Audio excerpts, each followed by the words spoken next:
I'm Seamless, and today is Tuesday, which means it's time for a new FL Basics tutorial. This one is going to be the next in the series about Harmor and how it works and what it does. This one is going to be about the phasor in Harmor. Now, like the other processes that you can achieve in Harmor, this is something that's designed to mimic a subtractive type sound. And what this is mimicking is a phasor. It's a phasor. So let's open up a normal phasor, like the fruity phasor. I open this up and I have an EQ because I want to show you what it looks like. You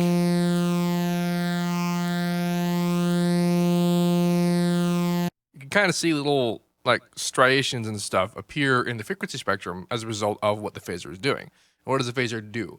Well, it basically it has like it phases things. You play one thing against another a clone of the thing, and then you change the phase of it. There's going to be slight cancellation, or if you change the pitch of it slightly, it will cause phase cancellation because the pitches are different. This is the same sort of process that we apply when we do unison stuff to make like a respace kind of thing. But the important thing here is that when we look at the EQ, we see that sort of thing happening to the spectrum of the sound. And so Harmor, when it wants to recreate this, basically it goes there. It doesn't make the process where it creates this sound naturally. It forces it additively, like so. So, like the filters, what this is basically doing is we're showing. I like how my mouse disappears when I go into this area here, which is annoying because I try to like show a harmonic and follow it with a thing, but you can't do that. So let's look at. Let's say this harmonic here. I'll just put this here so we can look at it. So over here, it basically starts on and it goes out and then it kind of goes away for a second and then comes back. This individual harmonic does this to accommodate the position of basically the notch, the rolling continuous notch filter that is the phasor that's creating the sound. And so like this harmonic decides to go there, it goes like there like this, and this one goes like there like that. And then the harmonics all act in concert to replicate this sound, like we discussed with the filters. It is of course not a perfect recreation of what the phasor sounds like of itself, but you could, if your goal was to make an actual phasor sound, you could go hard and actually make it do what you wanted to do. Like we noticed how when the phasor was doing it, the real phasor, it kind of went down, then went back up, and then went back down. Like you can do that.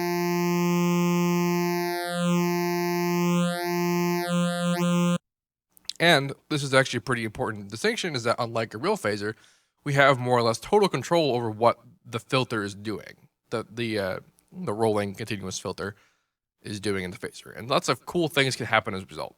So one of the things that this phasor employs is the weighting system with octave and hertz. We discussed this with the filters, but I'll go over again briefly what this means. So let's first look at the visuals here. So we have visual feedback scale, hertz and weighted. Hertz and weighted, yes. So in hertz mode, we see basically a even distribution of all the harmonics. And if we go to octave mode, we see a weighted version of all the harmonics. Where we see here's the first one, here's the octave, and here's the fifth, here's the octave, and then it gets tighter and tighter until it reaches, the hundreds of harmonics that represent the higher frequencies. And this is more in line with how an EQ looks, right? Where the lower frequencies have more space in between, and the higher frequencies are more dense. That's more or less what that means. So this is just displaying the difference. You notice the sound didn't change, but in the phasor, the octave mode, basically, when we're looking at octave and octave, so the octave mode is showing the non even distribution of weight of harmonics, right? The non-even distribution, but the phasor is cutting through it straight. It's super duper straight. It's causing straight lines. If you go to hertz mode, we see now it's actually bending across the spectrum. The bend is more vertical here and more horizontal as it gets higher. And of course, if we went to hertz mode, we would see that this actually looks like the straight lines that we saw on the original weighting. And of course, if we went back to octave, suddenly this is the bent one. But now it's bent opposite, where it's straighter at the high frequencies and more horizontal on the low frequencies. So that's what the weighting does. Yeah. So the main knob here is the mix knob, which basically is how much it's applying to the sound.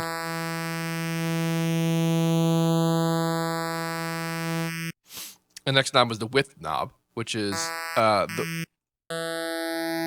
more or less the width of space between the lines here, the lines caused in or created in the spectrum.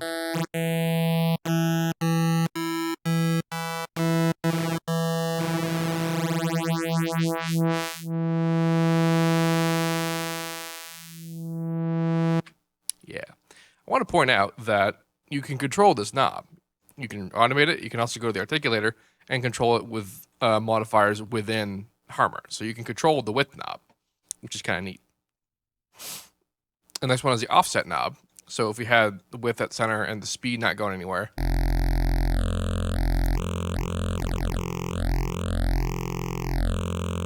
the offset knob manually changes position of the phaser. Now notice how if I just keep scrolling up, the thing rolls endlessly. And it's doing that, but really what's happening is that a 360-degree rotation from the beginning position brings it back to that same position. So if I were to automate this and I wanted to make it, and I wanted to just have it keep rolling, I would do this. And this would create a constant rolling of the parameter. There it goes.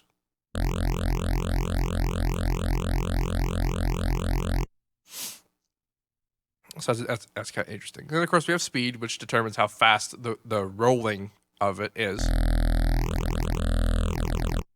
This is a negative to positive knob, which means that we have plus one direction and then negative is the other direction. However, these are split up into beat timings. So you see that you look at the numbers in the upper left-hand corner in the information window, we see that the fastest one is 1. And this is tempo dependent.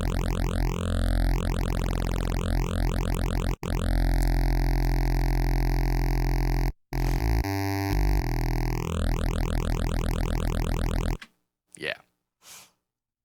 This can make some fun rhythmic sounds.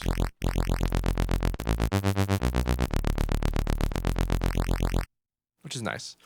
And then we have keyboard tracking, which actually creates a variety of interesting effects. Turn it on. What this does is it, like the filter, it changes the position of the phasors filter according to the note.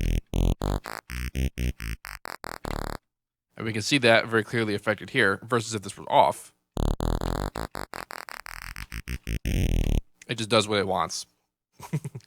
Kind of deal.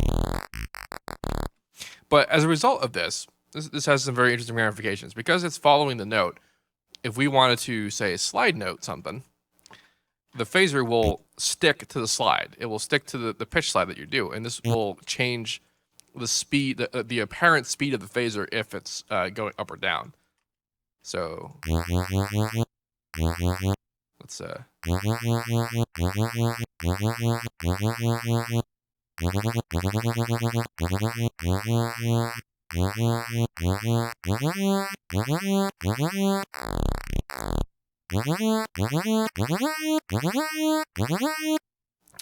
so in this particular example, when we have a positive keyboard tracking value, if you were to slide up, it would increase the speed of the phaser, despite the fact that the phaser is still the same speed. It's just sticking to the pitch. So when you're moving up, it moves it up faster. And if you were to go down, it would slow it down. You can of course do opposite keyboard tracking, which will have the opposite effect of being slower as it goes up and faster as it goes down. Kind of fun. You can also have exaggerated keyboard tracking, where it's 200% the value of the original keyboard tracking, and it kind of spreads it out. I like to keep it, if I'm going to use keyboard tracking, I like to keep it at 100% values, just to keep it, pretty in there. But, endless possibilities. You can do what you want. So this other setting we have over here on the weighting options is the harmonic option. Now this does a lot of very interesting things. In the manual, it says to use this for like FM and oscillator sync style effects. And this is mainly because of the particular way that it spreads in the harmonics, that when you mess with like things like the width and the speed and position and all that, it creates those sorts of effects, sounds.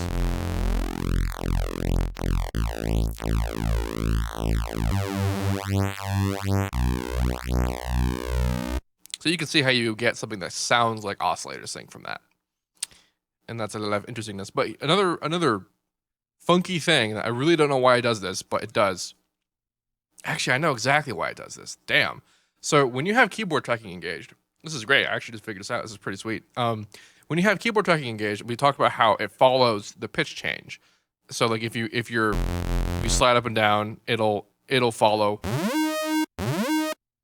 It'll follow. You can even look at it here. You can see the shape of the phasor applied to the harmonics is like slanted over as a result of this line, this angle created by the pitch shift. One of the things I had done recently on one of my how to bases was this idea: if we create unison and then go into the unison pitch window and make some weird shape, and then modulate the pitch depth, we get a sort of interesting phasor relationship. So let's actually bring the speed off and width all the way down.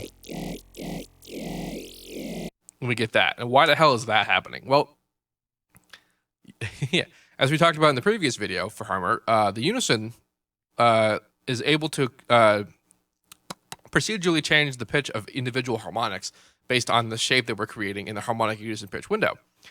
And so when we have keyboard tracking engaged, the phasor is following the pitch change of each individual harmonic, which normally moves in unison with each other. But when we have different unison pitch settings for different harmonics, that creates a different phasor change for each individual harmonic.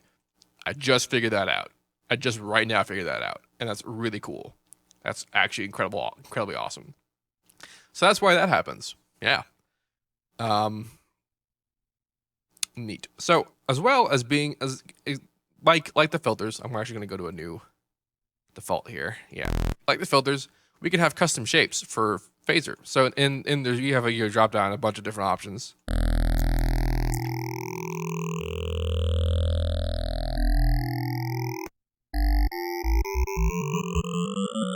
And they're neat, but you can also right click it and make your own shape.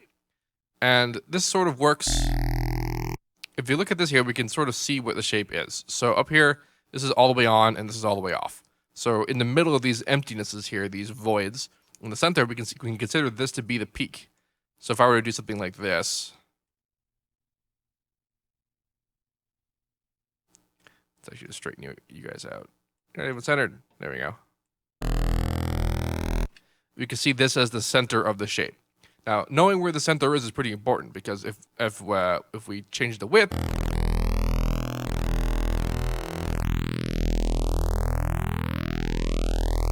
see now this is the center of the shape, and these are the outward edges, kind of deal. So you can very easily make very strange sounds with yon phasor.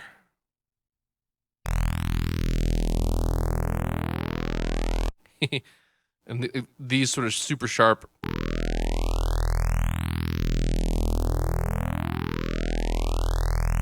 Yeah, that kind of stuff happens. Now there's one more thing that you can do with custom shapes that are freaky. So if you got a frequency, we get this.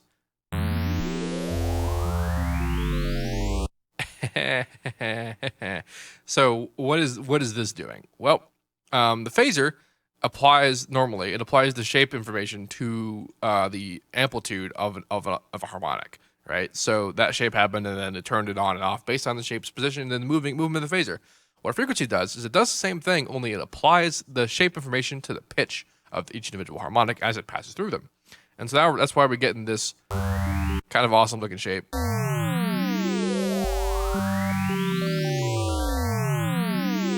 Yeah.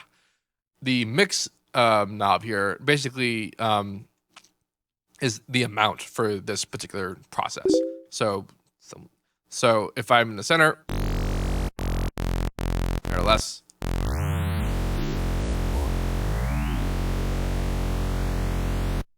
you can get some pretty interesting results.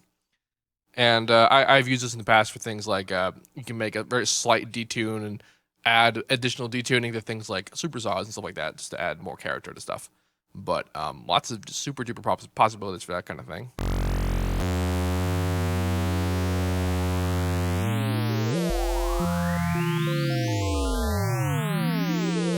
And also neat sound effects. Indeed. I'm pretty sure that covers more or less everything that's important about the phaser. If you have any questions about any of that, let me know. And as usual, have a nice day.